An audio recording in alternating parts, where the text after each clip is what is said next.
xaflad si qurux badan loo soo agaasimay ayaa ka qabsoomtay magaalada Johannesburg ee dalka Koonfur Afrika.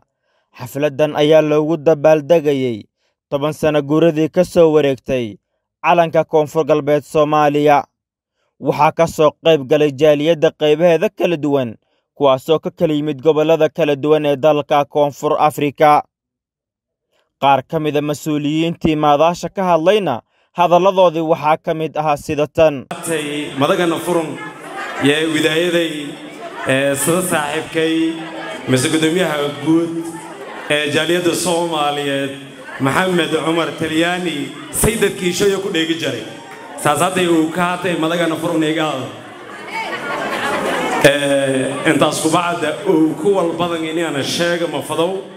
laakiin wala yaraya siin sheekoy fada meeray lan go'ato kor waxaan leeyahay hambalyo waxaan u hambaleynayaa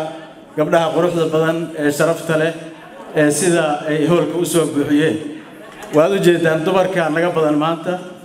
markii la fiiriyo xafladda. marka waxaan leeyahay guuleysta Koonfur Galbeed.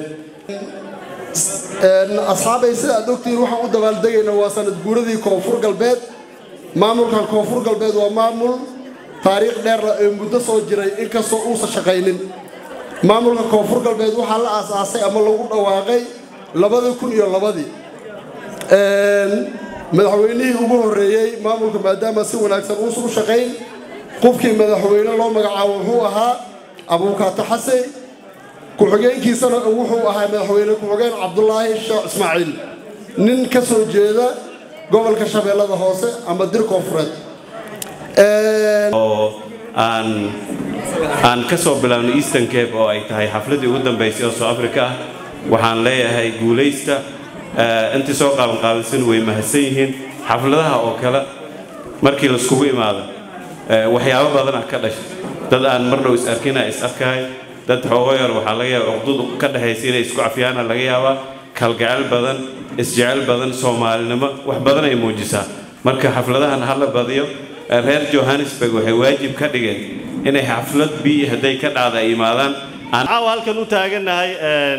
xaflad aad u qurux badan oo aan ugu hambalyeynay dhammaan reer Koonfur Galbeed. waxaan leeyahay hambalyo reer Koonfur Galbeed meel walba aad joogtaan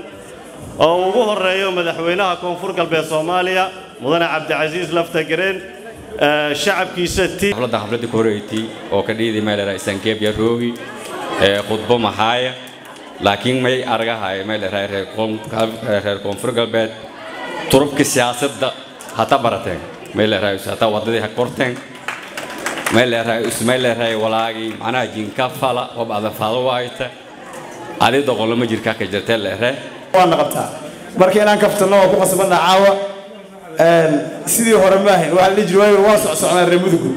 marka dad maqli jirtay inaan socodno sidii waan ku baahayaa reer mudug in ku baahaymeen hadda waxa waay anaga naloo soo socdaayo dhulkii macdan iyo shidaal badan laga helay intaasna waxaan rabaa inaan qaadaan fariintaas waana mahadsantihiin. hambalyo reer Koonfur Galbeed aad iyo aad salaam iyo salaam kastoo ka timaadeen iyo qaab kastoo ku timaadeen. waxaan rabaa inaan si qaas ah ugu mahad celiyo walaalaha reer Koonfur Galbeed ee ka soo safray safarka dheer ee noogu imaaday gobolka aadka u fog 1600 kiiloomitir si ay nagala qayb galaan xafladan quruxda badan ee maanta. sharaf iyo karaamay noo tahay inaan idinku soo dhaweyno qowteen oo noo timaadaan waa idinkaga mahad celinaynaa. jaaliyadda Koonfur Afrika ka dhisano macna Koonfur Galbeed ku soota maybo midnimo wala eraawa la karooga midnimada sitiyaaba faylata jaaliyadda mayl raayis ka dhisan Koonfur Afrika oo Koonfur Galbeed waybuwa mayl raay jaaliyad oo dadka dhoon insiminino ma imahatriga salaamoy. sidoo kale waxaa maadaasha ku sugnaa gudoomiyaha jaaliyadda Maxamed Umar Talyaani. hadaladiisina waxaa ka mid ahaa sida tan: dalbanaya jaaliyadda guud ahaan ka dalbanaya marka hore inta aan ka shaqayn karin arrimahaas inay ducada ku kabaan masaa'ib adag ayaa jira in ganacsigeena mar qora loola wareega ayaa dhici karta sida ay jadwalka iyo hoosh ku socdo laakiin ilaahay dad caqli iyo aqoonsiga ayaan nahay qorshaheedii iyo ajandaheediina waa degnay laakiin ducadiinaan u baahannahay inaad ugu kabtaan. jaaliyaddan waxay ballan qaadaysaa insha Allah tacaala hadday samata bixin ahaan lahayd iyo haddii uu adeegid ahaan lahayd inaan bulshadan u adeegno inta waqtigeena iyo waayihiina na siinayo inta aan maqnaa ummadii adeegaysana aad iyo aad ayaan ugu mahadcelinaa ugu horeeyo gudoomiye ku-xigeenka gaarane